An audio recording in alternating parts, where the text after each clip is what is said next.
Alright everyone, it's time for today's alt tech pitch. Today it is Brighteon. There will be a link in the description of this video cross-platform to my Brighteon account. There will be a second link as well to the same channel pinned if you're on YouTube as the top comment.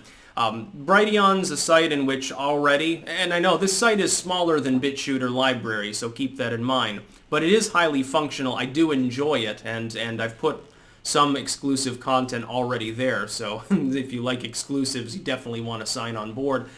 Clankdom is already one of the bigger presences on the platform, swiftly approaching the point at which actually, based on the number of views, I'll go up to the topmost tier for uploading, which means that it's unlimited right now on the second highest tier. Already on the front page when it comes to the search results in some capacities. This is a viable site. And I know that people more edgy than me are definitely making regular content. Like you've got like the natural news people. Santilli has his show, actually on Brighteon. Brother Nathaniel is there among others. I think he finally got nerfed off YouTube for the most part. I think they basically throttled him to the point of no return, and he's putting his content elsewhere. You don't have to agree with these people. Of course, I think Santilli's brand of conservatism rubs me the wrong way, and I'm not exactly in line with Brother Nathaniel in some of his beliefs. That being said, the platforms that welcome people of various diverse belief systems, I think that's a good thing. What I don't understand is how anyone can support the current mainstream tech paradigm of thinking that a site has to devolve into an echo chamber. Inevitably, it's going to purity spiral. It'll just take a while. Inevitably, YouTube will slowly purify their content and shrink the amount of stuff that can be on the platform more and more and more until it's so sanitized it's no longer fun. At some point, you hit a tipping point, that content buffs up your competitors, then your competitors sort of fight for dominance, and then a new tech paradigm emerges. We're seeing this already beginning to happen. BitChute, for example, alone, we're approaching 80,000 subscribers for Clankdom on this platform. It's a large number of people, a large daily audience approaching 9 million total views.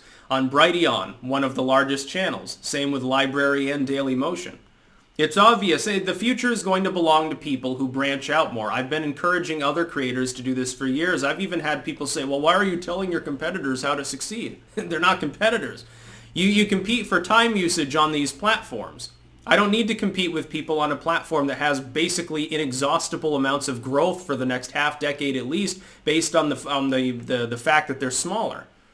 BitChute, it can grow for another 10 years before it hits critical capacity. I'm not worried about competing with other people. I'm worried about competing with censorship. That's basically where I'm coming from. So I encourage you to join me on Brighteon. There will over time be exclusives there. The same with all of these platforms. I want to try making standalone exclusive content. And then on YouTube, I'm thinking about gearing things towards more of like a daily show sort of segment thing, and I'm not sure exactly how I want to do this, because the standalone video thing is more my forte anyway, but it makes more sense to compact it and then have exclusives maybe rotating to a day on these other sites, like have a day on, day off sort of thing, and then have, of course, the re-uploads of the show the next day on these sites as well. I'm thinking about that possibility.